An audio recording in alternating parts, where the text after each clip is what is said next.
आइए आप तमाम बच्चों के लिए पुनः एक नया वीडियो पास्ट परफेक्ट का, और आज से मैं लाने जा रहा हूं आपको पास्ट परफेक्ट का एडवांस रूल यानी स्पेशल रूल। और क्वेश्चंस जो पास्ट परफेक्ट के आपको रहेंगे मेरे ख्याल से सब ज्यादातर सभी एडवांस रूल से रहता है यानी स्पेशल रूल से रहता है। आज आपके लिए मैं लाया हूं स्पेशल रूल नंबर 1, नंबर 1। इसमें क्या कहना है जरा सुनिए। हिंदी सेंटेंस होती है जैसे वह पढ़ चुका था, वह पढ़ चुका था, वह जा चुका था, मैं लिख चुका था, ढेर सारे वर्ड होते हैं। अगर इसी हिंदी के पास्ट परफेक्ट सेंटेंस में से के साथ कोई समय हो यानी किसी समय कोई टाइम इंडिकेटिंग वर्ड हो, समय सूचक शब्द हो, उसके साथ से लगा हो, तो इस से के लिए आप सिर्फ और सिर्फ दो ही प्रीपोजिशन लेंगे जो नियमानुसार होगा।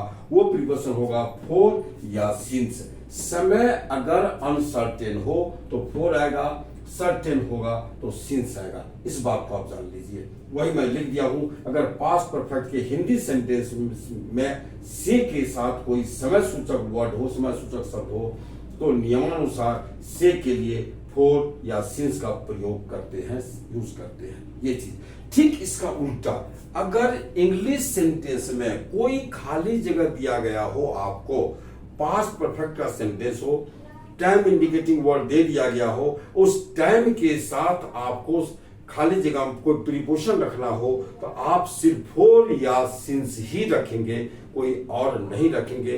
कॉमन एरर के दृष्टिकोण से भी आप ये करेंगे। तो चलिए हम दोनों ढंग का हिंदी से इंग्लिश, हिंदी और इंग्लिश दोनों एग्जांपल मैं यहां रखता हूं, आप दोनों को जैसा देख लो। ये मेरा रूल 1 समाप्त हो जाएगा। देखिए एग्जांपल्स यहां आ चुका है। एग्जांपल्स में दे चुका हूं। वह शाम से पढ़ चुका था, वह पढ़ चुका था, पास्ट पर ही हैड रेड। शाम से, शाम के लिए यहां शाम के साथ से लगा हुआ है, यहां देख लीजिए। तो सिंस इवनिंग के साथ से, अभी सब्जेक्ट नाम है सिंगुलर है इसलिए सिंस लगता है। आप देख लो यहां सिंस लग गया। तो अब यहां वह 2 दिनों से पढ़ चुका था या 2 दिनों तक पढ़ चुका था, या ऐसे पास्ट में तक भी रह सकता है और से भी रह सकता है। ध्यान रखिए उसके लिए फॉर का यूज हम करते हैं। तो ही हैड रेड, वो पढ़ चुका था, फॉर 2 डेज। यहां देखिए फॉर 2 अनसर्टेन टाइम है, प्लूरल टाइम है, इसलिए फॉर लगा। अब यहां देखिए सी, हाँ अब ये हो गया हिंदी से इंग्लिश बना के दिखाया आपको। अब आपको इंग्लिश सेंटेंस में जब रहेगा तो अब उसको क्या करेंगे आप देख लीजिए। सी हैड वर्कड, क्लियर है कि ये पास्ट परफेक्ट का सेंटेंस है, पास्ट परफेक्ट, पास्ट परफेक्ट का वर्ब है। Dash 10 days. अब आपको कहा था प्रीपोजिशन भरिया, कौन सा प्रीपोजिशन आएगा? तो 10 है तो यहां फॉर लगाइए, दूसरा कुछ फ्रॉम तो होगा नहीं।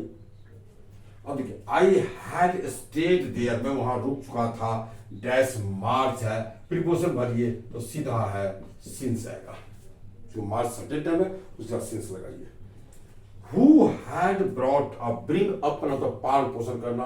Who had brought up him, किसने उसको पाला पोसा था, है ना। डैश चाइल्डहुड, बचपन से, तो यहाँ चाइल्डहुड के साथ सिंस लगता है। पास्ट परफेक्ट का सेंटेंस है, वो सिंस फॉर लेगा, फ्रॉम नहीं लेगा, दूसरा कुछ से लेगा। ये एक्टिव वर्ब का एक पैसिव एग्जांपल मैं दे चुका हूं।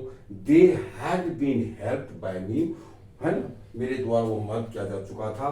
डैश यहाँ मंथ्स, प्लूरल टाइम है, अनसर्टेन टाइम है, आप यहाँ लगाइए 4 मंथ्स, महीनों से वो मेरे द्वारा मदद किया जा चुका था, या महीनों तक वह मेरे द्वारा मदद किया जा चुका था। तो मेरे ख्याल से यही था स्पेशल रूल नंबर 1 कि सिंस फॉर का यूज पास्ट परफेक्ट में हम करेंगे अगर उसके साथ कोई समय दिया गया हो, टाइम इंडिकेटिंग वर्ड आया हो, तो निस्संदेह दूसरा कोई कुछ भी नहीं आएगा, नियमानुसार फॉर करेंगे या आप सिंस करेंगे। आपने देखा इसको, है ना। तो चलिए अब हम आपको ले चलते हैं स्पेशल रूल नंबर, अगर मुलाकात होगी हमारी, और अब स्पेशल रूल नंबर 2 पढ़ेंगे। ये बहुत इंपॉर्टेंट था।